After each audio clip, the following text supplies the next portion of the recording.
Hi there, Sir Nick here, and welcome to magnificent Portrush in incredible weather. You wait till you see the stunning views. What I'm going to do for you later is I'm going to tour the last 4 holes, 15, 16, 17, 18, and give you a kind of insight guide to how the players are going to tackle those. You know, this is about as natural as it gets. Finding a golf course, meandering through the dunes is really quite something special.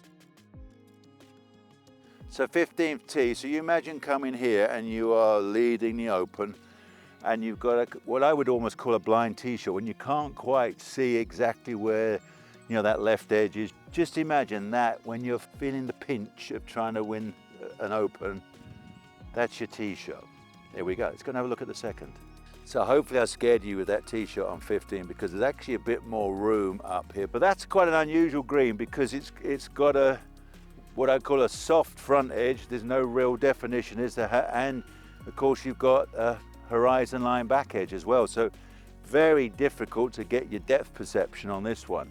So with a swirly breeze, that's an awkward little shot, I would say. So you imagine if the wind's going left to right and you just get close to the edge. I haven't even missed the green. How about that for a result? But I'm thinking if it comes in with a bit of a hook, and I could imagine that getting a hard kick and going, you know, that bunker you think is not really in play, but I bet something with one big kick and you'd end up there. So that is the scary edge of that right edge. Knowing that could happen, you're obviously going to steer more into the middle of the green on the wind, get a bounce, and that bunker comes into play very easily. Oh, what a good one. We'll take that one. I'm really good when I get 2 goes. 30 years ago, only needed 1 go. All right, let's go see 16. So how about this for a natural golf hole? I mean, look at that for a feature. I was here a year ago and it was rainy, drizzly, grey day, windy, and I was trying one of those 2-woods, you know, those mini drivers, and trying to cut it against the wind, and with the heavy air, the golf ball was losing like 30 yards.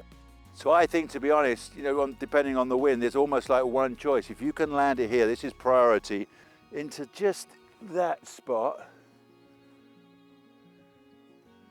Here we go. Come on. Come on. Where is he? Yes. Ha ha. So if I need 3 here at 16, I'm definitely going down this left edge. And hopefully that happens. And boy, you've avoided all of that. So what a great hole. One of the really great long par 3s of the world. It's a classic one up the middle of the green, putt into the corners.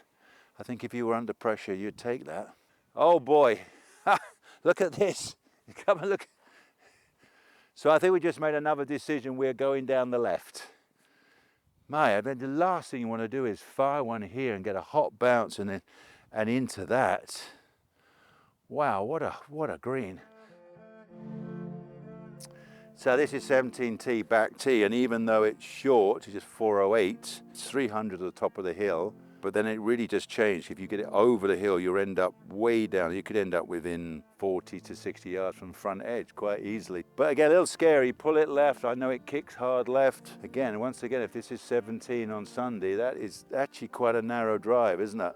So the crazy thing about 17, if the weather was great, look at this mountain. There's 350 to that bunker, you know, 400 odd to the front. I mean, they could do that. You get a leaping kick off that, you could easily get down close.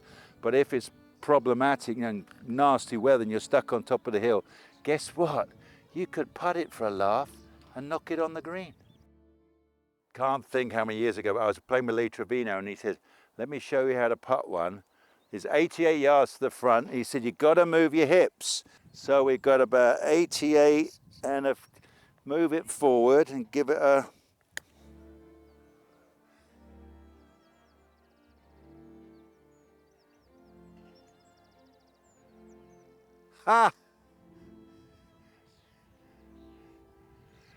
That's one take wonder. How about that? Thank you, Lee Trevino. It still works.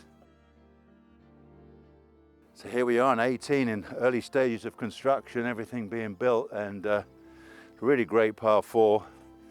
bunkers down the right, out of bounds down the left. But I spied yesterday a couple of lovely downslopes about, I guess, 240 off the tee. Probably not as bad as it looks, you know, just how you'll be feeling on the day.